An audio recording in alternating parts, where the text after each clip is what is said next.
नेता लखन चौधरी जी हमारे साथ जुड़ चुके हैं। इसी के साथ बीजेपी से तौकीर रजा जी प्रतिक्रियाएं रखने के लिए जुड़ चुके हैं। कांग्रेस से जावेद खान जी हमारे साथ जुड़ चुके हैं। आप तीनों मेहमानों का बहुत बहुत स्वागत है इस खास चर्चा में।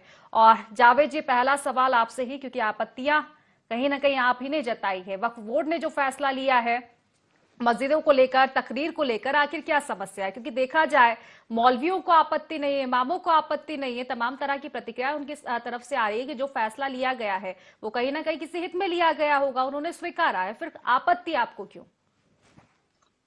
नमस्कार खुशी जी, आपको, आपके सभी दर्शकों को, साथ ही मीडिया पैनलिस्ट को भी मेरा नमस्कार।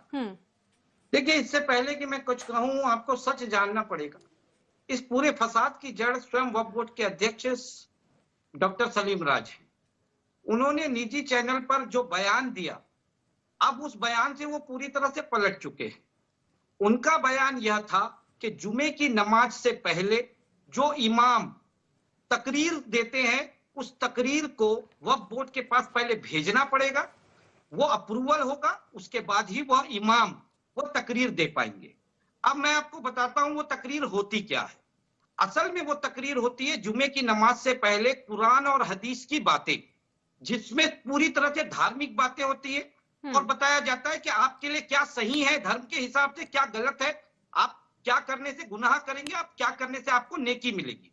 इस पूरी तकरीर में इमाम के द्वारा किसी तरह की ना तो राजनीतिक चर्चा होती है, ना तो दुनिया की कोई बात का जिक्र होता है। पर वक्फ बोर्ड के अध्यक्ष ने जो एक निजी चैनल को पहले अपना बयान दिया, जिसमें उन्होंने इमामों का जिक्र किया था, जिसके चौतरफा विरोध होने के बाद में आज उन्होंने एक नया आदेश जारी किया है, जिसमें उन्होंने इमामों को हटा करके कहा कि ये मुतवल्ली जो सदर होते हैं, जो चुने हुए जनप्रतिनिधि होते हैं समाज के, उनके लिए और नमाज के बाद की प्रक्रिया के लिए है। नमाज के बाद अगर किसी तरह की कोई बैठक होती है या किसी तरह का कोई तकरीर होता है, तो उसके लिए पहले सूचना देनी पड़ेगी। उससे कांग्रेस को या किसी मुसलमान को कोई आपत्ति नहीं। मैं स्वयं एक मुसलमान हूं, आप करवाइए, उससे कोई आपत्ति नहीं। लेकिन आपने जो एक नई बहस छेड़ी थी दीन के खिलाफ, इस्लाम के खिलाफ, और कहीं ना कहीं इमामों के किरदार को लेकर के आपने जो सवाल उठाया था, आपने कहा था कि कवर्धा की जो घटना घटी उसके पीछे भी इमाम है,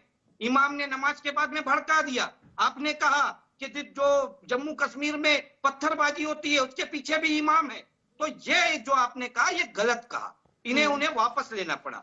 कल जगदलपुर में यही वक्फ बोर्ड के अध्यक्ष एक प्रेस वार्ता कर रहे थे, मैं स्वयं वहां जाकर के एक राजनीतिक दल का व्यक्ति के हिसाब से नहीं, मैं मुस्लिम समाज का एक जमाती होने के हिसाब से, एक सदस्य होने के हिसाब से उनसे उस प्रेस वार्ता में मैंने स्वयं सवाल पूछा। जब उन्होंने कहा कि मैं अपनी बातों का खंडन करता हूं कि मैंने जो आदेश जारी किया है वो इमामों के लिए नहीं है, वो मुतवल्ली के लिए है, तो बात तो यही खत्म हो जाती है।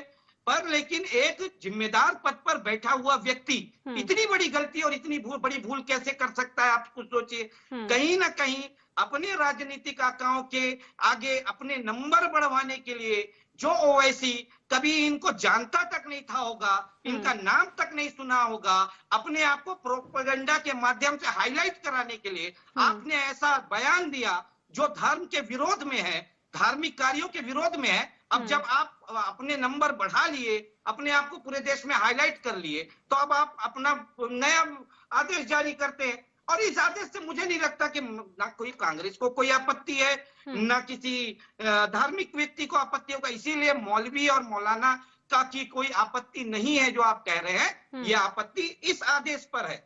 लेकिन इससे पहले जो उनकी मंशा थी उस पर आपत्ति सबको थी, क्योंकि वो उनके अधिकार क्षेत्र में भी नहीं आता, उनके दायरे में भी नहीं आता, और वो स्वयं भी कभी मस्जिद में जाकर के जुमे की नमाज से पहले जो खुतबा होता है वो सुन ले, उन्हें भी पता चल जाएगा। शायद वो जुमे की नमाज नहीं जाते होंगे, अगर जाते तो इस तरह का बयान कभी नहीं देते। चलिए ठीक है, जवाब ले लेती हूँ मैं।